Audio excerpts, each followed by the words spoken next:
നമസ്കാരം. Raf talk ഫുട്ബോളിലേക്ക് അവർക്കും സ്വാഗതം. യൂറോപ്പിലേക്ക് പോയിട്ട് ആദ്യം അയർലൻഡിനോട് 2 മത്സരങ്ങളും പൊട്ടി. അതിനുശേഷം ഇംഗ്ലണ്ടിലെത്തിയ ആദ്യ കളി മഴ പെയ്തു പോയി. രണ്ടാം കളിയിൽ ഇതാ ഇംഗ്ലണ്ട് ടീം ഇന്ത്യയെ പരാജയപ്പെടുത്തിയിരിക്കുന്നു. അതും 4 വിക്കറ്റിന് മികച്ച വിജയമാണ് ഒരു ഓവർ ബാക്കി നിൽക്കെ അവർ നേടിയിരിക്കുന്നത്. ജേക്കബ് ബെത്തലിൻ്റെ കിടിലൻ ഇന്നിങ്സ് അൺബീറ്റൺ ആയിക്കൊണ്ട് അദ്ദേഹം 46 പന്തിൽ നിന്ന് 5 4 5 6 അടക്കം 76 റൺസ് അടിച്ചിടത്താണ് കളി ഇംഗ്ലണ്ട് കൊണ്ടുപോയത്.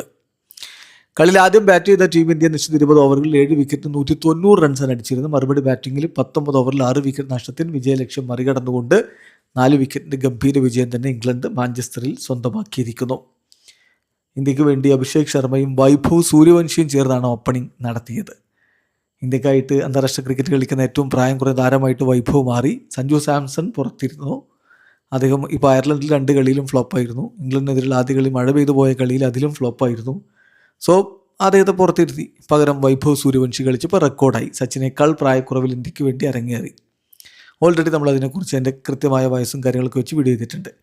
വൈഭവ് 2 സിക്സറൊക്കെ അടിച്ചു. ആർച്ചറിനെതിരെ ഒരു കിടിലൻ സിക്സർ ഉണ്ടായിരുന്നു. അതിൽ 2 സിക്സറൊക്കെ അടിച്ചു. പക്ഷേ കയറി അടിക്കാനുള്ളൊരു ശ്രമം വിൽ ജാക്സിന് നേരെ എടുത്തപ്പോൾ അത് കണക്ട് ചെയ്യാൻ പറ്റിയില്ല. കിടിലൻ സ്റ്റംപിങ്ങിലൂടെ ജോസ് ബട്ട്ലർ മടക്കി വിട്ടു. 10 പന്തിൽ നിന്ന് 2 സിക്സറുടെ സഹായത്തോടെ 14 റൺസാണ് വൈഭവ് അടിച്ചത്. വൈഭവ് മടങ്ങുമ്പോൾ 4.5 ഓവറുകളിൽ ഇന്ത്യ 50 റൺസിലേക്ക് എത്തിക്കഴിഞ്ഞിരുന്നു. അഭിഷേക് ശർമ്മ നല്ല രൂപത്തിൽ ബാറ്റ് ചെയ്തു. അഭിഷേക് 24 പന്തിൽ നിന്ന് 8 4 1 6 അടക്കം 43 റൺസാണ് അടിച്ചത്. ഇഷാൻ കിഷൻ 40 പന്തിൽ നിന്ന് 6 4 സഹായത്തോടെ 49 റൺസ് അടിച്ചപ്പോൾ ശ്രേയസ് അയ്യർ 22 പന്തിൽ നിന്ന് 37 റൺസ് അടിച്ചു. ശിവൻ ദ്യൂബയ്ക്ക് തിളങ്ങാൻ പറ്റിയില്ല, 5 റൺസുമായിട്ട് മടങ്ങി. അക്സർ പട്ടേൽ 2 റൺസുമായിട്ട് മടങ്ങി. ഹർഷിത് റാണ 6 റൺസാണ് അടിച്ചത്. ഇതിൽ തിലക് വർമ്മ അവസാനം നല്ല രൂപത്തിൽ തന്നെ ഫിനിഷ് ചെയ്തിട്ടുണ്ട്. 11 പന്തിൽ നിന്ന് 1 4 2 6 അടക്കം 24 റൺസ് അടിച്ച് അദ്ദേഹം പുറത്താകുന്നു.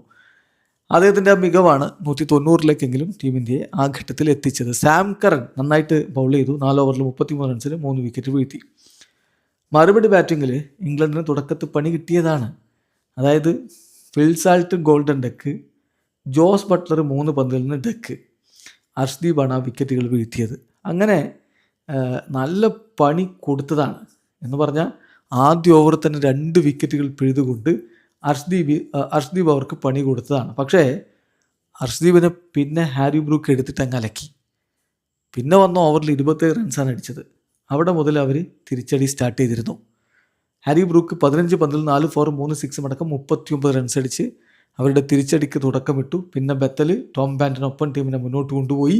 ടോം ബാൻറ്റൻ 32 പന്തിൽ 6 4 സഹായത്തോടെ 39 runs, Will Jacks 9 runs, Sam Curran 7 runs, ഇങ്ങനെ വിക്കറ്റുകൾ പോയെങ്കിലും ഒടുവിൽ ബെത്തലിനൊപ്പം ജോഫ്രെ ആർച്ചറാണ് ടീം വിജയിക്കുന്ന സമയത്ത് ക്രീസിൽ ഉണ്ടായിരുന്നത്. ബെത്തൽ 46 പന്തിൽ നിന്ന് 5 4 5 6 അടക്കം 76 റൺസിൻ്റെ ഗംഭീര ഇന്നിങ്സ് കളിച്ച് പുറത്താകുന്നു. ജോഫ്രെ ആർച്ചർ 7 പന്തിൽ നിന്ന് 10 റൺസ് അടിച്ച് പുറത്താകുന്നു. ഏതായാലും ഇന്ത്യക്ക് വേണ്ടി അർഷ്ദീപ് 4 ഓവറിൽ 40 റൺസിന് 3 വിക്കറ്റുകൾ വീഴ്ത്തി. പക്ഷേ ടീം ഇന്ത്യ 5 മത്സരങ്ങളുടെ ഈ T20 പരമ്പരയിൽ ഇപ്പോൾ 2 കളികൾ പിന്നിടുമ്പോൾ 1-0 പുറകിലാണ്. വീഡിയോ അവസാനിക്കുന്നു. ക്രിക്കറ്റ് ലോകത്തെ കൂടുതൽ വിശേഷങ്ങളുമായി റാഫ് ടോക്സ്.